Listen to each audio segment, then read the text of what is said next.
She didn't even knock. She just walked into my kitchen, opened the refrigerator, and said, "Mom, we've been thinking. It makes more sense for us to move in here than to keep paying rent downtown. You're alone in this big house anyway." I was standing at the counter with my coffee. I hadn't finished my first cup yet. And just like that, my Tuesday morning became the day everything started to change. I want to be clear about something before I go any further. I love my daughter. I loved her the day she was born. I loved her through every difficult year of her teenage years. I loved her through her wedding and through the miscarriage she had before my grandson was born.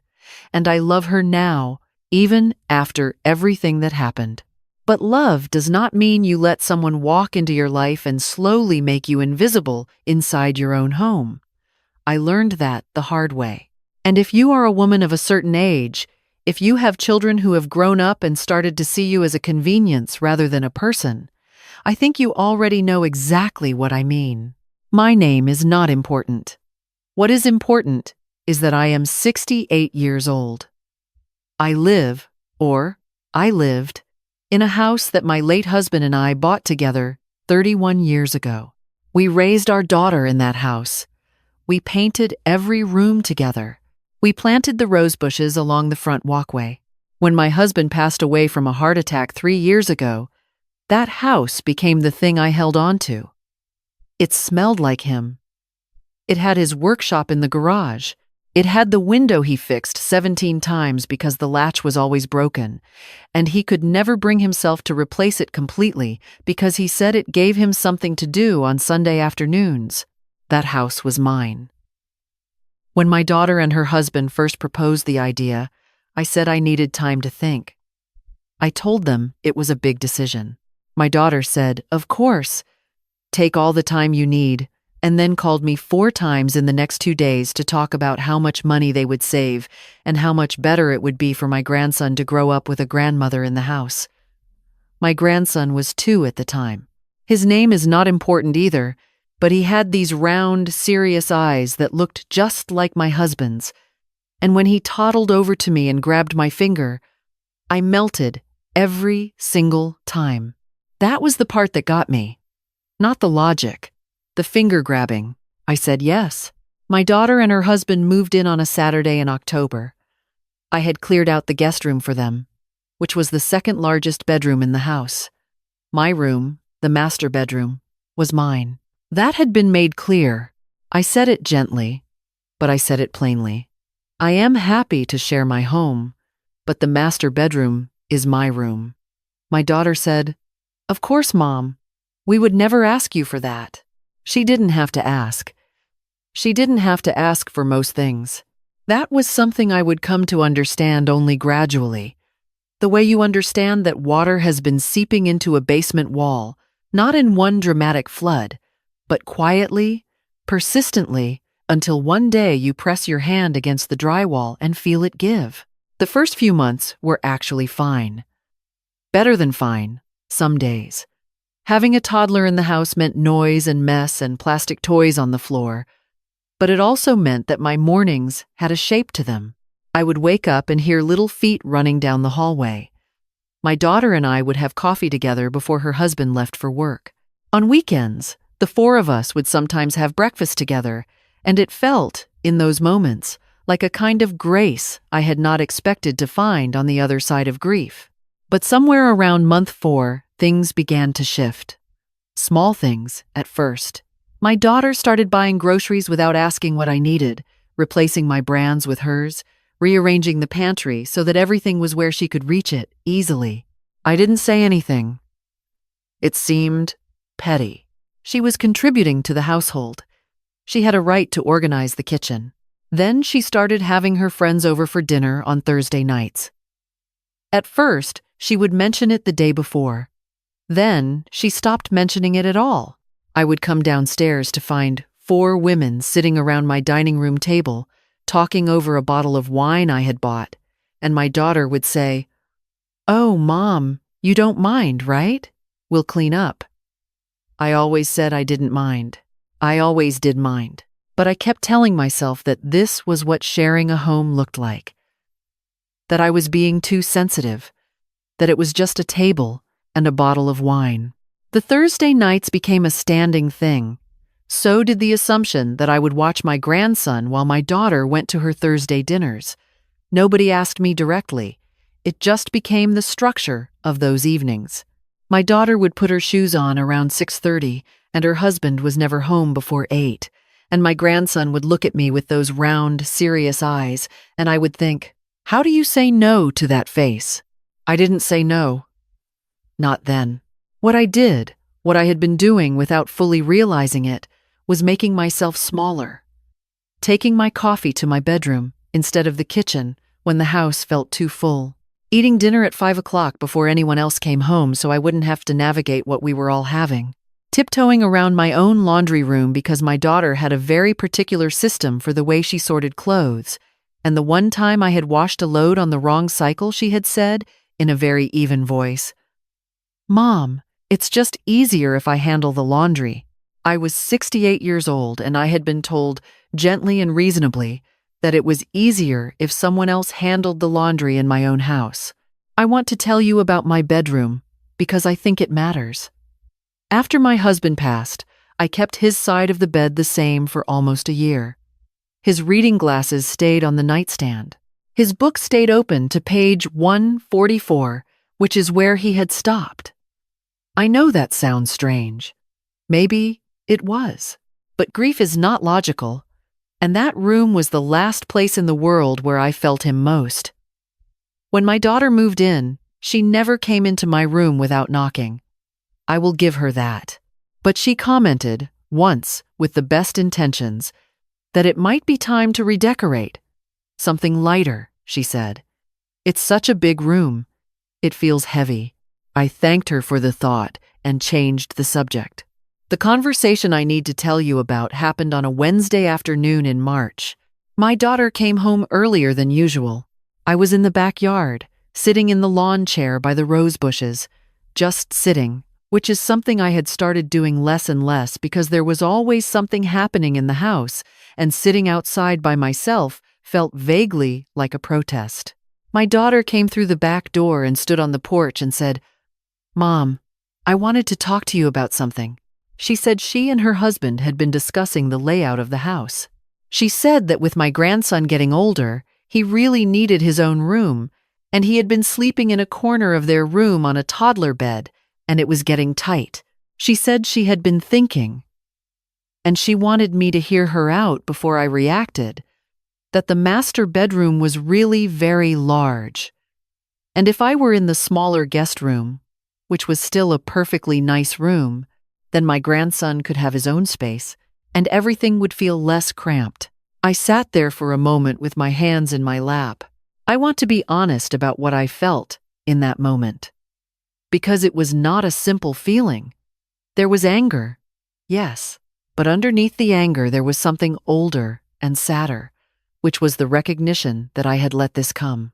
Step by step, I had allowed the boundary line to move, and now we were standing on my side of the yard and being asked to move again.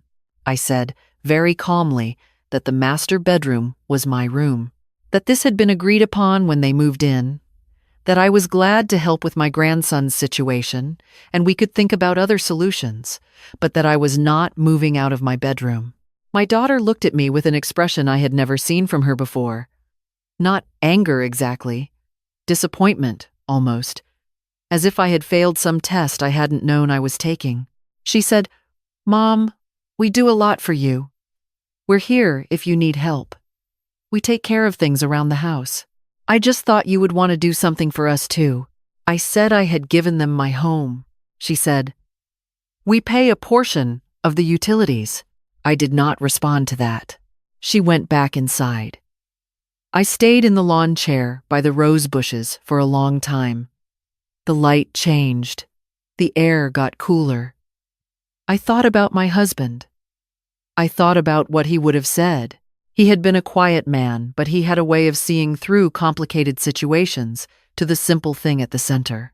I think he would have said, "You know what you need to do." The next few weeks were polite and strange. My daughter and I spoke the way people speak when they are carefully not saying the real thing. Her husband was always pleasant. He was always pleasant, which I realized had never made me feel welcome, only managed.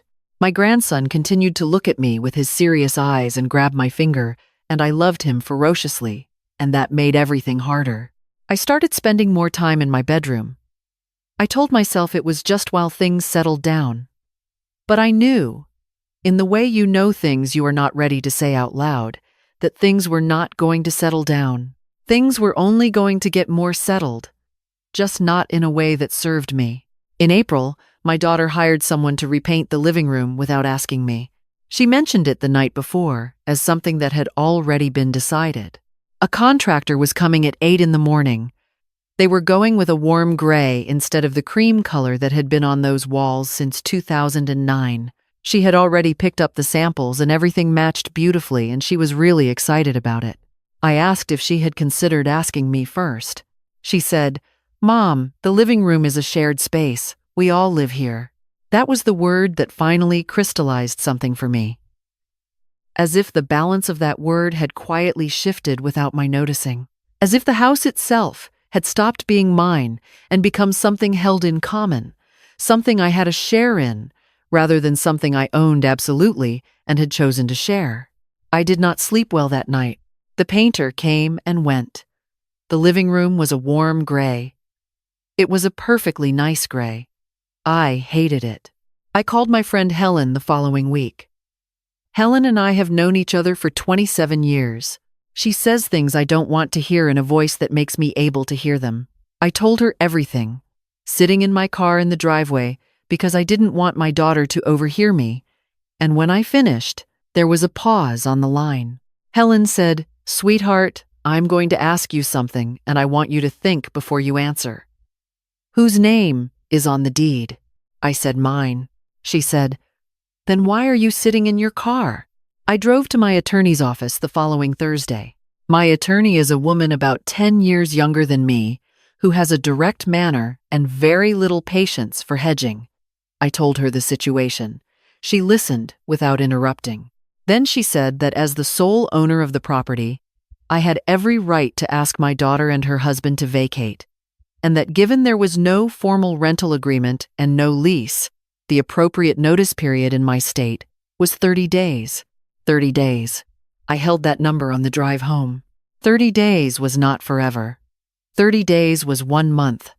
30 days was what stood between where I was and where I needed to be. I want to tell you what happened the evening I told my daughter. It was after dinner on a Thursday, which means her friends had been over, which means I had watched my grandson for 3 hours and put him to bed myself and cleaned up the dishes from the kitchen table where they had all been sitting. I had done this without being asked because I had stopped waiting to be asked. And that, I realized, was the problem. When you stop waiting to be asked and simply do, you are not being generous. You are being trained. I sat down at the kitchen table after everyone had gone, and my daughter came in to pour herself a glass of water, and I said, "I need to talk to you." She sat down across from me. She looked a little guarded but not alarmed. I think she expected another conversation about the bedroom. I told her that I loved her.